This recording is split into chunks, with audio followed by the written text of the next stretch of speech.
Hey guys, Brad from Team Crimson here, and today we're going to be talking about the new Gastille support that was just revealed, along with the brand new restricted list.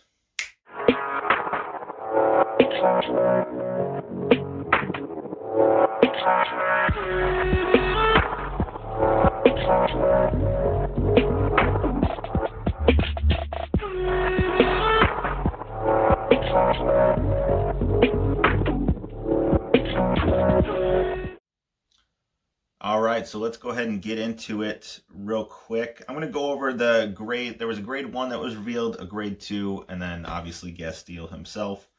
So let's go ahead and get into that, and then I'll talk about the restricted list after that.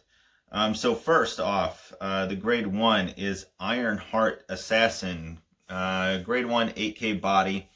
Auto rearguard circle. When it attacks or boosts, you may soul charge 1. If you soul charge and your soul has 3 Ironheart Assassins, countercharge 1.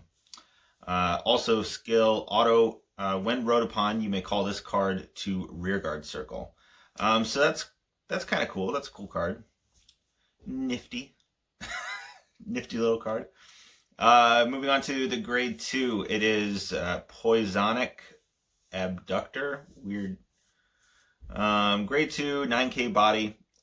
Skill is Auto Vanguard Rearguard. When placed, cost Counterblast 1, discard a card from your hand, search your deck for up to 3 grade 2 or less normal units with the same card name, put two cards from among them into your soul, and then call the rest to Rearguard Circle, and then shuffle your deck. So yes, obviously, clearly works very, very well with that Ironheart Assassin. And then moving on to the big boy here, which is the grade 3 Evil God Bishop Gastille. Gastille is finally in V-Series. It is grade 3, 12K body, no gift marker, by the way. Its skill is Auto Vanguard Circle. At the beginning of your battle phase, cost Counterblast 1, draw a card. Your opponent chooses one of the following effects for every 5 cards in your soul. You perform the chosen effects in any order. Each effect can be only chosen once. First effect, all of your front row units get critical +1 until end of turn. Second effect, your opponent's Vanguard's power increases or decreases to 1 until end of turn. Third effect, all of your opponent's auto abilities do not activate until end of turn. And then fourth effect, your opponent chooses a card from his or her hand and puts it into his or her damage zone face down. So yes, this is a very interesting card design-wise, and with a lot of the DI support and stuff, I think this card is definitely going to be very, very good in Premium. In Standard, I'm not overly impressed with it, to be honest. It's mostly because Standard, at least Standard right now, is very, your opponent's going to kill you. Hopefully you go first, and you probably win because you went first, and you might have another grade 3 turn, but that's about it. It's a fast kind of format and stuff like that, and I don't see DI getting to the 15 soul to 20 soul that you want to be at for Gastille to be actually good. And the other issue, whereas in Premium, they have a lot more options for soul, so they can gather soul quicker, I feel like, in Premium as opposed to Standard. They can still do it pretty fast in Standard, but you can deny them. We've seen that with Shahrat. The other issue I feel like is I think a lot of people, especially, like, I don't really give a crap if I give my opponent's columns, rearguard columns, like additional crits or whatever, either, because while a lot of the Vanguard swings can be pretty beefy in DI, a lot of the rearguard columns are weak especially considering all the other junk that we've got out there. So, while I find it very interesting design-wise, especially the fact that they didn't give it a gift, which kind of seems like they could have given it a gift, but it does seem in tune with Gastille, if you're familiar from the anime and stuff like that. I think they even have on his lore, flavor, sorry. The gift of nothingness steals hope and silences the world. So, yeah, gift of nothingness. I like that. But yeah, no, it's quite interesting. I think it'll definitely do some things in premium. It's also kind of funny how they literally just introduced us to Chaos Breaker, and this has a workaround around Chaos Breaker. So, yeah, find that interesting. But moving on to what I feel is the more interesting news, they are doing their fighters rules, their new fighters rules, new card restrictions, and they debuted it today. It's coming out early.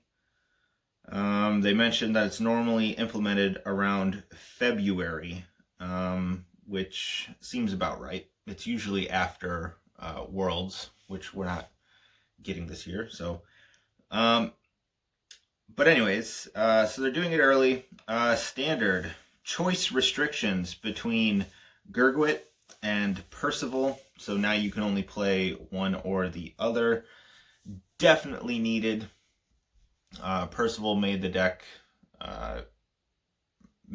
pretty bogus, but will it be enough? Is my big thing. I don't think. I will say I don't want Gurgwit to die. I was just talking with some of the members of our team in our group chat and stuff. I don't want Gurgwit to die. I want it to be a good deck still, but I want it to be fair compared to a lot of the other stuff that we have. My concern is by hitting this, is Bermuda gonna all of a sudden just flood everything? And actually, is it going to kill it? Or is it going to be not enough? And because, I mean, the deck still can just go off and go off hard. But I think we'll have to wait and see with results. I definitely think it slows it down a little bit. But will it take away I think it'd probably take away its tier 0 status for sure. Is it going to take it away from being high tier 1, I think is the question that needs to be answered. But we won't really see that until results come in. I think there's some differing opinions on where it's going to be from here on out. But yeah, I found that quite interesting. The other card, removed from restriction, Fiendish Sword Eradicator Cho-Oh. This is definitely needed, I feel. They removed Cho-Oh they restricted Cho-Oh to 2 copies. And they did it at such a weird time, where Narukami was starting to be on the decline. So I've always found that quite interesting. Now Narukami came out with the new Vanquisher support, obviously in the Gurgwit and Gavrail set.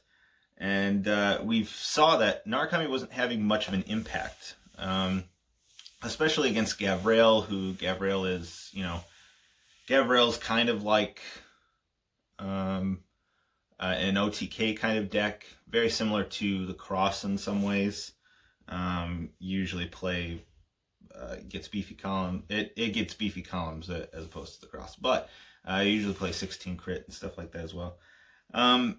But yeah, we saw that Narukami wasn't doing enough, and then especially when Bermuda set came out, it just got knocked all the way down. So I feel like unrestricting Cho-Oh is definitely going to help it a bit, but I don't know if it's going to necessarily be enough to actually bring it back to life, because it is kind of a little bit on life support at the moment. It's still it seems quite fun, it's quite interesting, but it's just not enough to compete with current meta.